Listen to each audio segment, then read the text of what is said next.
Hello YouTubers, Alaska Prepper here. Well, today we're going to have a busy video, but I'm going to try to make it quick, all right, because it is dinner time. So today we're going to be making some tacos using the Keystone ground beef, and this one is a good can, ladies and gentlemen. All right. Also, I thought it'd be interesting. I've been saving this can for a while, and this is a can of tomato paste. Obviously, it's a number 10 can. It's expired 4 years. All right, so it's been expired since April of 2015. All right, going to be interesting to see what it looks like inside after being expired for 4 years. I have kept this in a dry, cool place for that entire time. All right, and then I just plan on dividing this up into small Ziploc bags and putting it in the freezer so I can use it a little bit at a time. All right, in addition to that, I'm going to be making some homemade tortillas with the tortilla press that I was gifted by one of our community members. All right, so stand by, ladies and gentlemen. Thank you very much for joining in today. Hope you enjoy the video. All right, welcome, ladies and gentlemen. So here we go. Let's open this bad boy up. So my understanding is that from reading a lot of comments, all right, in the comments section, my understanding is that these are cold packed as well. So it's not going to have the same consistency or texture as if it were hot packed. Okay, so that's why I'm thinking that this is going to be a very good item to use for like tacos, for spaghetti sauce, and S on a shingle, you know, for things like that. All right, so let's open it up. Let's take a look at it. And ladies and gentlemen, for those of you that don't know, the ingredients on this is the same as the regular all-natural beef. It's just beef and sea salt.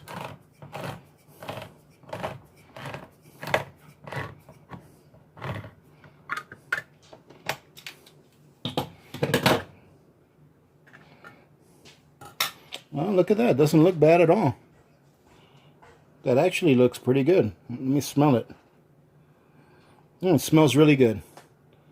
So there you go, ladies and gentlemen. That's what it looks like. Let me go ahead and put it in my pan, in my Dutch oven. And then I'll show you what it looks like, breaking it up. And then we'll go ahead and heat it up. And then we're going to make some taco meat. Okay? So we'll be right back. Well, this is what it looks like coming out of the can. It's just one big blob of meat. All right, and it's actually breaking up pretty easily. Look at that. And it's got a nice amount of fat in there too. You see the fat, ladies and gentlemen? Big old blob of fat. I have to assume that they're using probably 80-20 combination of in this meat, which is fine. I actually don't mind the fat. And I'm actually not going to go ahead and cut it up anymore. But look at that. It's already starting to look just like brown ground beef that you do yourself. Which is what it is. Just ground beef.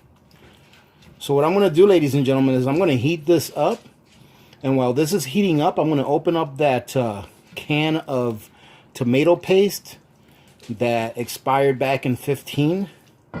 So we can see what it looks like. Alright, so we'll be right back. Alrighty, so let's open this up. Like I said, this thing expired. Let's see. See if you guys can see it. I'm not sure if you can or not. That's the best I can do right there. But if you can see, it says that it expired. Well, it didn't expire. It says Best Buy. Best Buy 04/1/15. So April 1st. Let's hope it's good if it's an April 1st can. Alright, so this expired April 1st, 2015. And as you can see, it has a good seal still. There's no popping. The can is in very good shape. Okay, I've been saving this thing for a long time to see how long it would last. Although, to tell you the truth, I will no longer buy tomato paste because I would rather use the Oxen Farms tomato powder. Much more efficient, all right? And it takes up a lot less room. However, I had this, so we're using it. If it's good. Oh, and there was a small hiss. Not a hiss coming out, but coming in. I have a feeling that this is going to be just fine.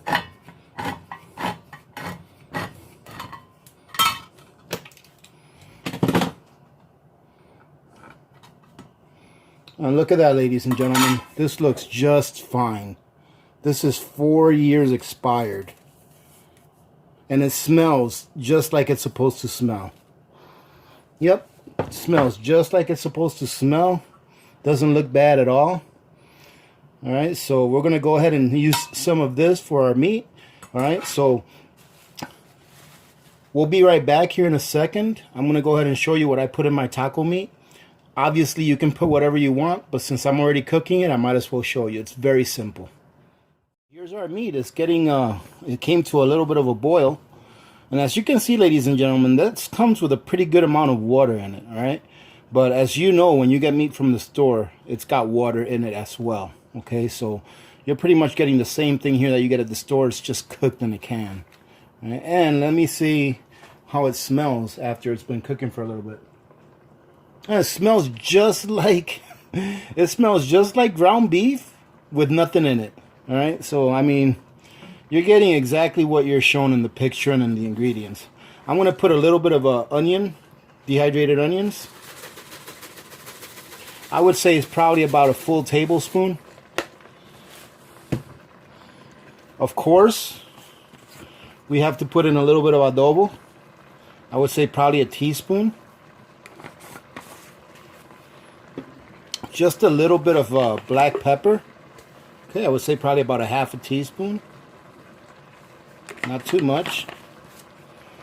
Let's mix this around a little bit.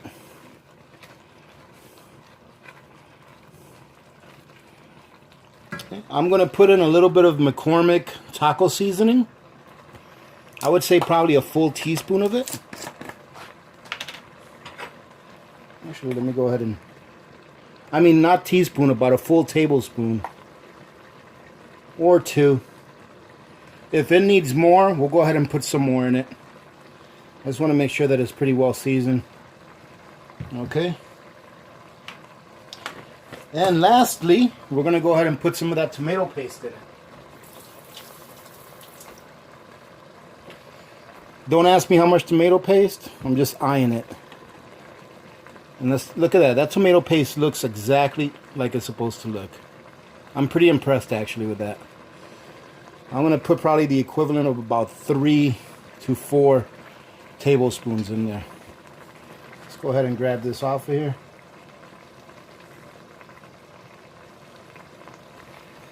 We're going to give that a stir.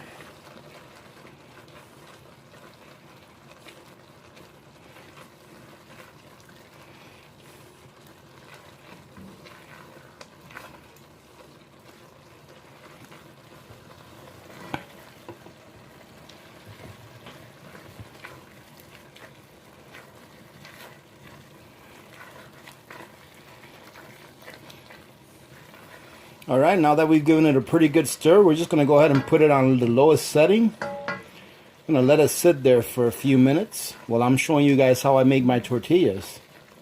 All right, actually, I'm going to take this and put it in the lowest burner on my range, which is over there. All right, so we'll be right back. So this is the corn maseca. It's called maseca. Pretty much cornmeal, right? This is what I use. This is the brand that I use to make my tortillas. And ladies and gentlemen, this is very basic stuff. Oh, just a second. This is very basic. The ingredients in this is just corn with hydrated lye and a little bit of ascorbic acid. All right, that's all it is. And for those of you that ask why they put lye in there, from what I understand, lye is good for you. And what lye does is it... Now, this is what I understand, right? It helps to soften the corn, right? For when they go ahead and turn it into maseca, right? So for every 2 cups of this, you're going to need 1.5 cups of water. I've already got 2 cups right here. And something that I do, ladies and gentlemen, is before I put my water in there, I get my water ready and I put about a half a teaspoon of salt in it, and I dissolve it, and then I warm it up a little bit. Okay, now sometimes this soaks up the water really quick, but don't be too fast to add more water right away until you work it all into the flour. Sometimes it does need a little bit more water. Okay, and I'll show you guys. So I know it's going to take all that water. Then all you have to do is just turn it around, and this is going to soak that water right up. You'll see real quick. You're going to want a consistency where you can pretty much make it into a little dough ball. It's going to look like, without it falling apart, but you don't want it to be so wet that it'll stick to your fingers. So you want to make sure that you incorporate every drop of water that is in here. Take it off the sides. And then once you do that, you let it sit for a little bit.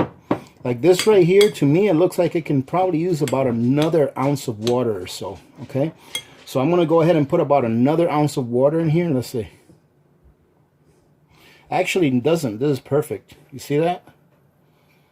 This is actually perfect. Okay, so we're going to go and call it good. See, you just grab some. See that? It's not really sticking to my fingers or my hands. So this is good. So give me a second. We'll be right back, and I'm going to go ahead and get out my beautiful handy dandy tortilla press, and we're going to go ahead and make some tortillas. All right, ladies and gentlemen, as you can see, I went ahead and took my maseca and I made them into little balls. Okay, and I've got my awesome tortilla press. Okay, so when I used to use my other tortilla press, I always used a piece of plastic in the bottom and also a piece of plastic in the top, and I'm assuming that it's going to be the same thing with this one. Okay, so I'm just going to grab a ball, put it in the middle. I'm going to stretch it down just a little bit, and you don't have to worry about those little, you see how these little edges form when you crush it down a little, but you don't have to worry about that, or you shouldn't have to, but we're going to find out here in a second. And I get another, and all I did was I took a 1 gallon Ziploc bag and I cut it in half, as you can see. You just put it on top of it. You bring this down. I'm going to press down on it, and then I'm just going to bring this handle down as far as I can without trying to break it. And let's see. And there you go. Look at that. Perfect. Okay, give me a second. Let me get the stove ready, and I'll show you how I cook these on the stove.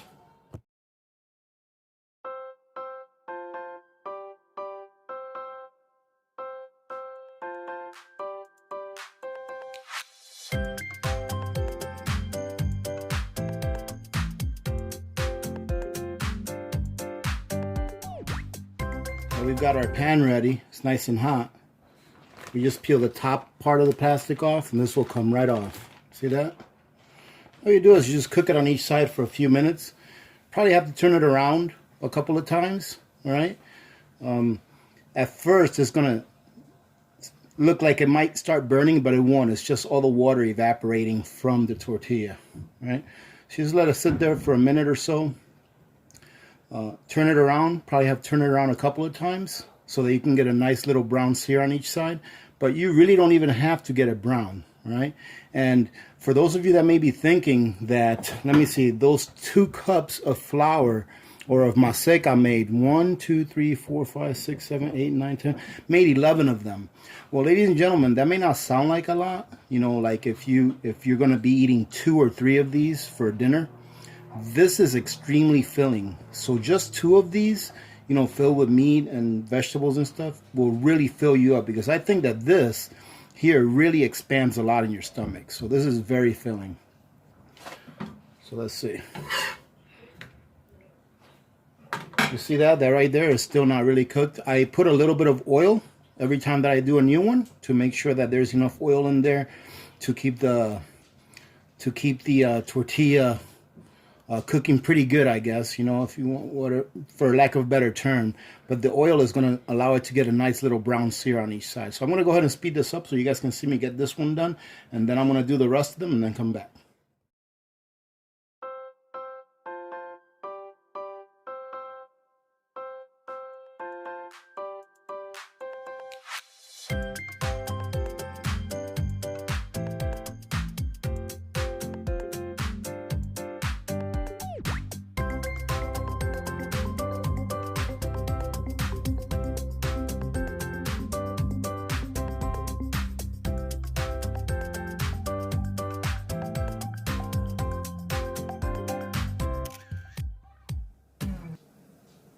Now, ladies and gentlemen, I'm not bragging, but you're not going to find this at Taco Bell. It's time for dinner. Well, ladies and gentlemen, thank you very much for joining in today. These look so good. I did taste the meat already, and it is very, very good. Okay, so ladies and gentlemen, thank you very much for joining in today. I really hope that you enjoyed this video. If you did, give it a like. Please leave a comment, and of course, share. If you want to support the channel, just take a look at the links below. And thank you very much for dropping by. I hope that you got something out of this, at least some entertainment at the least. And by the way, if you guys like that tortilla press that I got gifted, I did find it. It's in my Amazon storefront. But and I do believe that it's from like a mom and pop business that makes it. So they're awesome. As you can see, while I was using them, they're a lot easier to use than that other one that I had in the past. So thank you very much to you. You know who you are, that gifted me that. It's awesome, and I love it. All right, ladies and gentlemen, these things are starting to get cold, so I'm going to go ahead and take off. Having said that, thanks again for joining in. Remember to be good to each other. When good people do good things happen. Remember to reach one, teach one, and repeat. If we all did this, the world would be a better place, and you know it will be a better place. Many blessings to all of you and your families. This is Alaska Prepper, and I'm out.